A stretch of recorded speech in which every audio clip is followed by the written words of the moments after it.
Devant des journalistes sud-coréens, le président M. Zelensky, dont le mandat a expiré, mais qui se tient toujours à la tête de l'Ukraine par la complicité des Américains et des Européens, se prononçant sur ce qu'ils appellent l'envoi des troupes nord-coréennes en Russie, non pas en Ukraine, M. Zelensky n'a pas fait cadeau à ses alliés.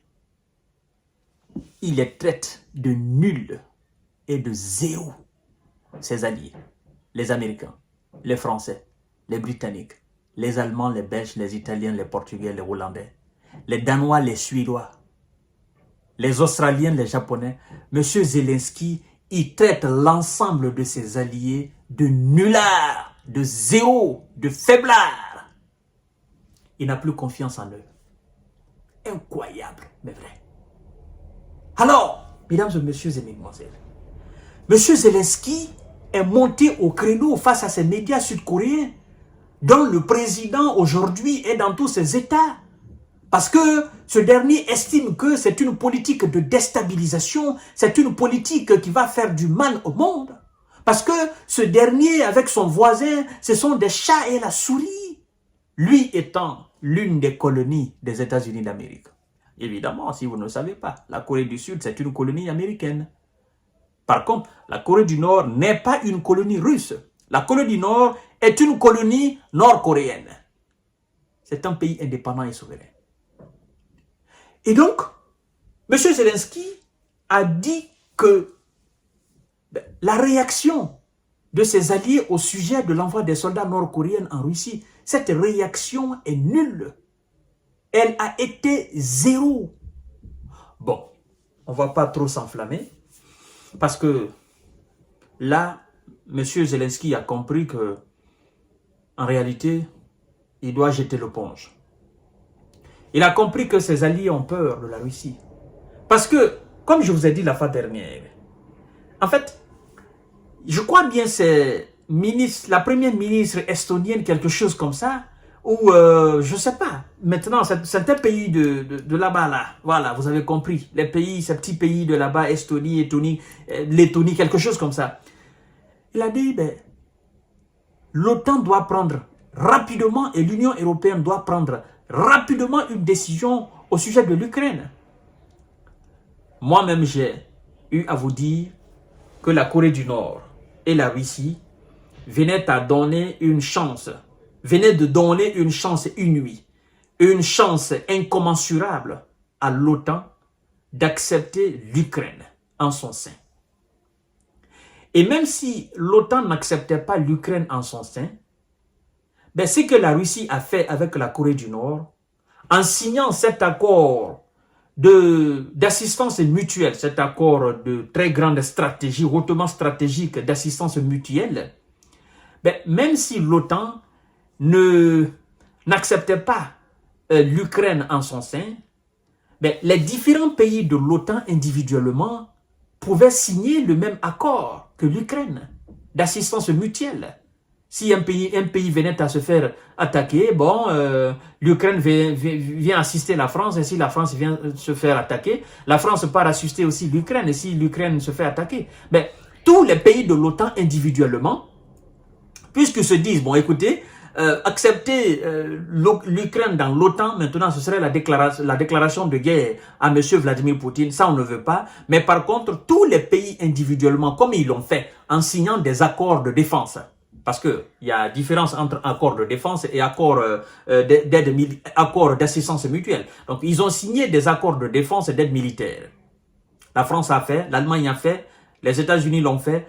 Tous ces pays l'ont fait individuellement. Vous comprenez? Mais moi, je me dis, vous avez la chance. On vous donne aujourd'hui la chance de signer des accords, n'est-ce pas, d'assistance mutuelle avec l'Ukraine. Vous reprenez le même accord que la Russie a signé avec la Corée du Nord et vous signez le même accord avec l'Ukraine. Individuellement, vous le faites. Et maintenant, vous avez la latitude. Vous êtes dans la logique vous êtes en conformité avec le droit international, les principes du droit international, en envoyant vos militaires aller défendre l'Ukraine face aux militaires russes. C'est la bonne formule. Pour tous les juristes, c'est la bonne formule. Parce que si la France signe aujourd'hui des accords, n'est-ce pas, d'assistance mutuelle avec l'Ukraine, la Russie ne va pas dire que la France vient déclarer une guerre. Non. Si les États-Unis le font, la Russie ne dira pas. Si l'Allemagne, la Grande-Bretagne le font, la Russie ne le dira pas. Et en ce moment, tous les militaires de ces différents pays qui composent l'OTAN, ça ne sera pas une acceptation de l'Ukraine dans l'OTAN, mais ça sera c'est-à-dire une signature d'accord d'assistance mutuelle des différents pays de l'OTAN individuellement avec l'Ukraine.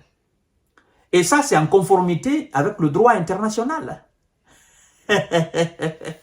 Je sais, vous me dites, Monsieur J. Visionnaire, vous êtes quelqu'un qui a une bonne vision, mais là cette vision, les Européens ne vont pas l'aimer.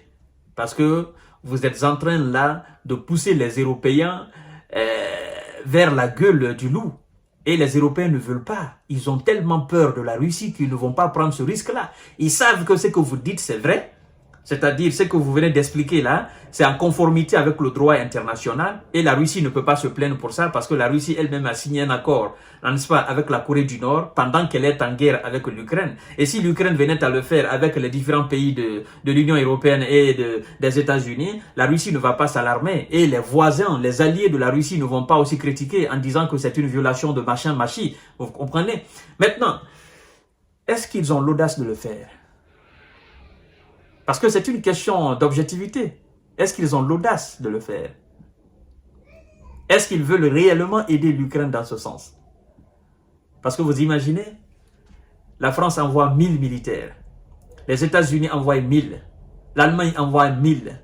Tous ces pays de l'OTAN, ces 50 et quelques alliés des États-Unis, chacun venait à envoyer 1000 sur le terrain. Bon, même si je dirais que ça ne peut pas remplacer ou ça ne peut pas peser face aux soldats russes, parce que sur le terrain, si c'est 50 pays, bon, chaque pays, 1000, ça fait 50 000 militaires sur le terrain. Bon, 50 000 militaires, ça peut quand même changer quelque chose sur le terrain en faveur de l'Ukraine. Bon, ajoutons 1000, ça fait la France débourse 2000 militaires. Bon, ça va faire quelque chose de 100 000 militaires sur le terrain. Et donc, avec 100 000 militaires expérimentés de l'OTAN, des différents pays de l'OTAN, avec du matériel aussi très sophistiqué de l'OTAN. Bon, nous avons vu des matériels, mais je crois qu'il y a des matériels lourds encore que l'OTAN n'a pas déployés. Moi, je veux quand même qu'ils les déploient, s'ils veulent vraiment se donner une chance. Avec 100 000 militaires des différents pays de l'OTAN, ben, même s'ils ne sont pas encore à la hauteur des 400 000 militaires ou des 500 000 militaires russes sur le terrain, ben ça peut quand même faire quelque chose. Mais vous savez pourquoi ils ne vont pas le faire? En fait, ils ont peur. Aujourd'hui, ils peuvent dire l'Ukraine a perdu. Mais si eux-mêmes ils venaient à envoyer 100 000 militaires de leur propre armée et qu'ils venaient à subir une défaite ou cela venait à se solder par une déroute totale généralisée, ben, ce serait une humiliation encore beaucoup plus grande pour eux. Et donc, ils ont peur de cette humiliation-là. Vous comprenez? Alors, M. Zelensky, je crois que vous êtes passé par toutes les étapes possibles afin de pouvoir engager les Otaniens dans cette situation ou afin d'accepter votre pays au sein de l'OTAN. Ben, en fait, ils ont compris. Ils ont compris que toutes ces déclarations que vous faites souvent pour les galvaniser, c'est pour qu'ils vous acceptent. Mais ils disent non, ils ne pourront pas le faire. Si vous voulez, il faut les traiter encore de plus nuls qu'ils ne sont aujourd'hui. Si vous voulez, il faut piétiner leur dignité. Ils ne réagiront pas. Ils ne vont pas vous accepter en leur sein. Parce qu'ils ont peur de leur grand frère qui est la Russie. Ils préfèrent comme ça vous donner des armes, ils préfèrent vous donner de l'argent, mais ils ne veulent pas subir d'humiliation encore sur le terrain. Voilà, Monsieur Zelensky. Bon, ils préfèrent, n'est-ce pas, commenter comme ça la télé, mais ils ne veulent pas aller sur le terrain. D'accord, que ça s'arrête là. Donc, tu peux les traiter de nullards, de zéro, ou de voyous, ou bien de bandits, ou de voleurs, ou tu peux les attribuer tous les adjectifs qualificatifs que tu souhaites. Mais pour eux, voilà, ça s'arrête là au fait. Mesdames et messieurs, je vous donne rendez-vous tout à l'heure.